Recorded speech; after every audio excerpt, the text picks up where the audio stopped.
하나님 감사합니다. 오늘도 욥기서 29장을 통하여 하나님의 뜻과 계획을 발견하고 깊은 은혜 속에 들어가게 하옵소서. 예수 그리스도의 이름으로 감사하며 기도드립니다. 아멘. 네, 오늘 하나님의 말씀 욥기서 29장입니다. 2절로 3절 말씀 보도록 하겠습니다. 나는 지난 세월과 하나님이 나를 보호하시던 때가 다시 오기를 원하노라. 그때에는 그의 등불이 내 머리에 빛이었고 내가 그의 빛을 힘입어 암흑 속에서도 걸어 다녔느니라. 아멘. 네. 사람들은요, 오늘 저마다 행복을 꿈꾸죠. 그래서 오늘 말씀의 제목은 나의 가장 큰 행복이라는 제목으로 말씀을 나누기를 원합니다. 사람들은 저마다 큰 행복을 꿈꾸는데 어떤 이는 막대한 부귀, 이걸 꿈꾸고요. 어떤 사람은 높은 명예, 또 어떤 사람은 건강을 행복의 척도로 삼습니다. 근데 오늘 본문 욥기 29장은요.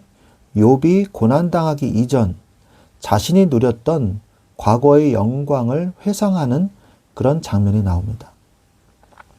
흔히 우리는 욥이 재산이 많고 자녀가 많아서 행복했을 것이라고 생각을 합니다. 물론 그것도 사실입니다. 그러나 욥이 과거를 회상하면서 가장 먼저 그리고 가장 그리워하며 언급한 행복의 본질은 부귀영화가 아니었습니다. 그것은 바로 하나님과의 친밀함이었어요. 하나님과 교제하는 그때가 그립다 그래요. 오늘 말씀을 통해서 우리가 회복해야 할 진짜 행복이 무엇인가? 가장 먼저 회복해야 될 것이 무엇인가?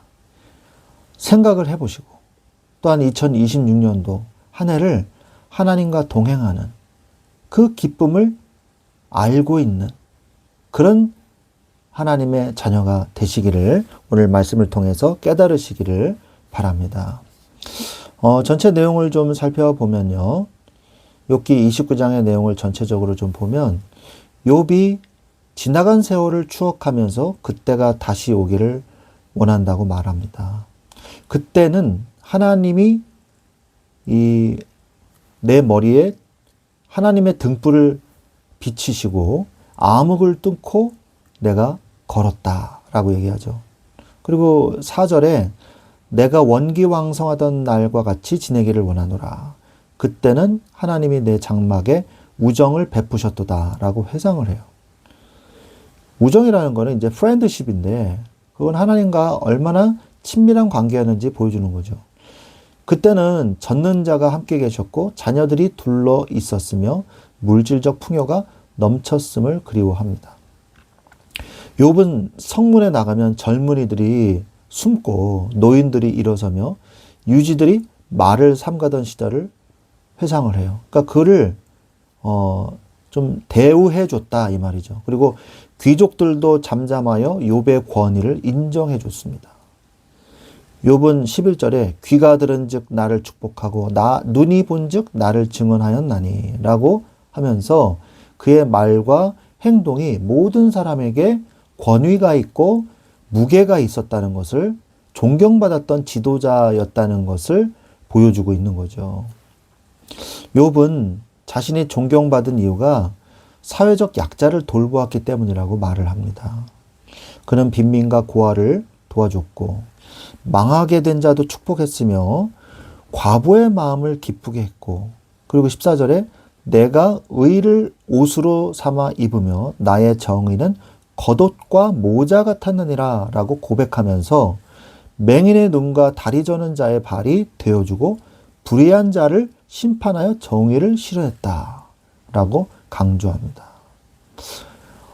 참 대단한 사람이죠. 욥은 자신의 영광이 새로워지고 삶이 장구할 것이라고 생각했었다고 고백을 합니다. 그래서 사람들은 욥의 말을 듣고 잠잠하며 그의 조언을 늦은 빛처럼 기다렸다고 얘기하죠. 욥은 25절에 내가 그들의 길을 택하여 주고 으뜸되는 자리에 앉았었나니 왕이 군대 중에 있는 것과도 같았고 애국하는 자의 소리를 위로하는 사람과도 같았느니라고 하면서 자신이 왕 같은 리더십을 가지고 있고 위로자였다고 회상을 해요. 이 과거에 내가 은혜 받고 그럼으로 인해서 축복받았던 여러 가지 일들 그리고 인간관계들 가운데 존경받는 인물이었다라고 고백하는데 이 여러 가지 중에서 제일 먼저 얘기했던 게 하나님과의 관계였다는 거죠. 이게 중요한 거예요. 하나님이 나를 보호하시던 날이 그립다라고 먼저 얘기하거든요. 구체적으로 우리가 살펴보면 울타리가 되어주셨다. 하나님이. 나는 지난 세월과 하나님이 나를 보호하시던 때가 다시 오기를 원하노라. 이렇게 말을 하죠. 욥이 가장 그리워한 것은 재산에 그 풍족했던 때가 아니라 하나님이 자신을 친히 보호해 주시던 그런 때였다는 것이에요. 그래서 보호하다라는 말은요. 목자가 양을 지키듯 파수꾼이 성을 지키듯 하나님께서 욥의 인생에 울타리를 쳐주시고 세밀하게 돌보아 주셨던 그런 은혜를 의미했던 거예요. 그런데 지금은 울타리도 없는 위험한 곳에 놓여진 집 나간 양의 모습과 같다는 이 말씀이죠. 욥은 자신의 소유물이 안전하고 가정이 평안했던 것이 자신의 능력이 아니라 전적으로 하나님의 보호하심 덕분이었다는 것을 알고 있었어요. 그리고 진정한 행복은 내 금고에 돈이 가득할 때가 아니라 전능자의 손이 나를 감싸고 있을 때 찾아온다는 것을 고백하면서 그때를 그리워하게 되는 것이죠.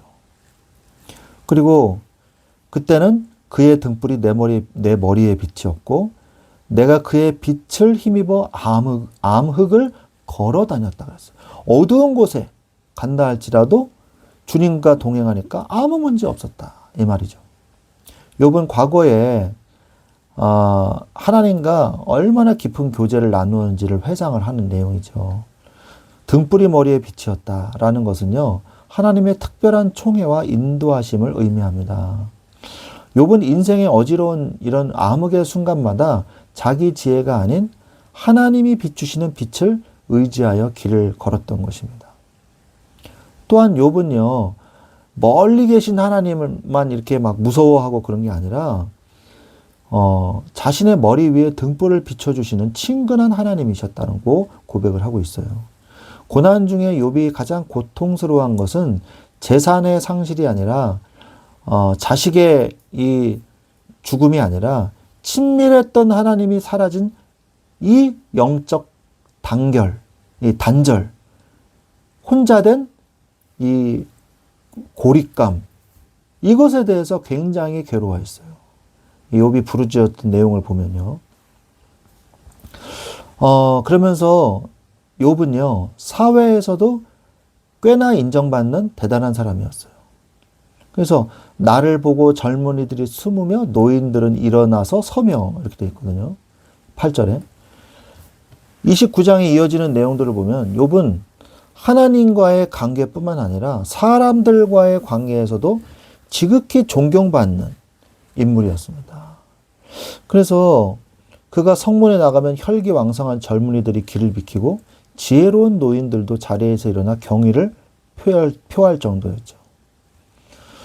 또한 사회 지도층 인사들도 욥 앞에서는 함부로 입을 열지 못할 정도로 욥의 지혜와 인격은 압도적인 권위가 있었어요. 이것은 세상의 권력이 아니라 하나님을 경외하는 것에서부터 흘러나오는 영적 권위였던 것이죠. 또한 욥은요, 높은 자리에만 있어서 거들먹거린 게 아니고 부르짖는 자를 건져주는 자였어요. 욥의 사회적 명성은 단순히 지위가 높아서 얻어진 것이 아니었습니다. 그는 자신의 힘과 재물을 사용해서 가난한 자, 고아, 과부 등 사회적 약자들을 돌보는 사람이었어요. 그리고 정의를 행했습니다. 욥은 공의와 정의를 삶의 원칙으로 삼았어요. 그러나 욥은 이 모든 사회적 업적과 칭송보다 하나님이 나를 보호하시던 때를 가장 먼저 언급합니다. 즉 욥에게 있어 세상의 인정보다 더 큰 행복의 근원은 하나님 한 분뿐이었어요. 우리는 오늘 말씀을 통해서 행복은 어디에서 오는가? 여기에 대한 답을 얻기를 바랍니다. 가장 먼저 하나님과의 교제를 욥은 회상했죠. 그래서 우선순위의 문제예요.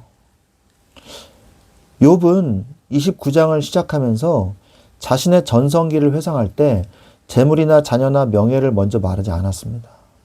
그는 하나님이 나를 보호하시던 때와 그의 등불이 내 머리에 비치던 때를 가장 먼저 꼽았어요. 시편 73편 28절에도 이런 말씀이 있죠. 하나님께 가까이 함이 내게 복이라. 내가 주 여호와를 나의 피난처로 삼아 주의 모든 행적을 전파하리이다. 하나님을 가까이 함이 내게 복이라. 이 말씀을 붙잡으십시오. 하나님 자체가 상급이에요. 욥은요, 하나님이 주시는 선물보다 선물을 주시는 하나님을 더 사랑했어요. 우리의 신앙도 무엇을 얻어내기 위해서 하나님 믿는 게 아니잖아요. 주님과 함께함 그 자체를 기뻐하는 그 순수한 신앙을 회복하시기 바랍니다. 인간의 행복은요, 하나님과 함께함에서부터 오는 거예요. 인간이 어떤 존재입니까? 처음에 창조될 때부터 창세기 1장 27절 말씀에 하나님이 자기 형상 곧 하나님의 형상대로 사람을 지으시되 남자와 여자를 창조하시고 이렇게 나오잖아요. 하나님의 형상 가진 존재예요. 인간은 처음부터 하나님의 형상대로 지음을 받았기에 하나님과 연결되어 있을 때만 온전한 행복을 누릴 수 있는 존재인 것입니다. 물고기가 물을 떠나서 살 수 없듯이 영적인 존재인 인간은요, 하나님 안에 거할 때 비로소 쉼을 얻을 수 있는 거예요. 안식을 얻을 수 있는 거죠. 그런데 이 인간이요, 약속을 깨고 말았어요. 이사야서 59장 2절에 오직 너희 죄악이 너희와 너희 하나님 사이를 갈라놓았고 너희 죄가 그의 얼굴을 가리어서 너희에게서 듣지 않으시게 함이니라. 죄가 하나님과 인간관계를 갈라놨다고 말씀하고 계시죠. 그래서 이 친밀함이 근본적으로 깨지고 말았습니다. 욥이 느꼈던 그 암흑은 사실 죄로 인해 하나님을 떠난 모든 인류가 겪는 본질적인 고통이에요. 하나님과의 단절이 곧 불행의 시작이거든요. 그래서 인간은 하나님을 떠났습니다. 하나님을 떠난 인간은요, 행복을 찾기 위해서 스스로 웅덩이를 파지만 그것은 물을 저축하지 못하는 터진 웅덩이일 뿐이라고 예레미야서 2장 13절에 말씀하고 계시죠. 세상의 쾌락과 물질은요, 일시적인 마취제는 될 수 있어요. 진통제. 그런데 영혼의 갈증을 해결하는 생수는 될 수 없습니다. 그래서 행복을 회복시키려면요, 하나님밖에 없어요. 예수 그리스도밖에 없어요. 예수께서 이르시되 내가 곧 길이요 진리요 생명이니 나로 말미암지 않고는 아버지께로 올 자가 없느냐. 요한복음 14장 6절 말씀이죠. 욥이 그토록 그리워했던 하나님과의 친밀함을 회복하는 길, 바로 예수 그리스도 한 분뿐이십니다. 예수님은 죄로 막힌 담을 허무시고 우리를 다시 하나님 아버지 품으로 인도하는 유일한 길이십니다. 영접하는 자마다 행복을 회복시키시죠. 요한복음 1장 12절 말씀처럼. 누구든지 예수 그리스도를 마음에 모셔드리면 잃어버렸던 하나님의 형상이 회복되고 하나님의 자녀된 권세를 얻게 됩니다. 욥이 과거에 누렸던 하나님과의 보호하심과 등불의 은혜가 예수 안에서 우리에게도 동일하게, 아니 더 크게 우리에게 주어지는 것이죠. 그러므로 우리는요, 하나님과의 교제를 게을리하지 말아야 돼요. 시편 27편 4절에 내가 여호와께 바라는 한 가지 일 그것을 구하리니 곧 내가 내 평생에 여호와의 집에 살면서 여호와의 아름다움을 바라보며 그의 성전에서 사모하는 그것이라 라고 말씀하고 계십니다. 다윗의 고백처럼 27편 4절에 그 다윗의 고백처럼 우리 인생의 가장 큰 소원은요, 주님의 집에 거하며 그분과 교제하는 것이어야 합니다. 말씀을 묵상하고 기도의 등불을 켜십시오. 하나님과의 사귐을 게을리하지 않는 것이 하나님과의 우리의 행복을 지키는 비결입니다. 결론을 맺겠습니다.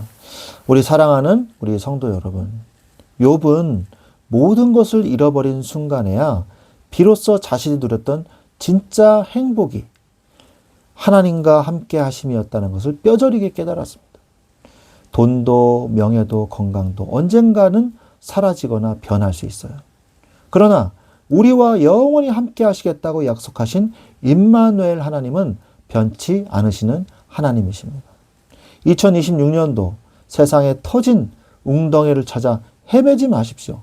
생수의 근원 되신 예수 그리스도 안에서 하나님과 동행하는 가장 큰 행복을 누리시기를 우리 주 예수 그리스도의 이름으로 간절히 축원드립니다. 아멘.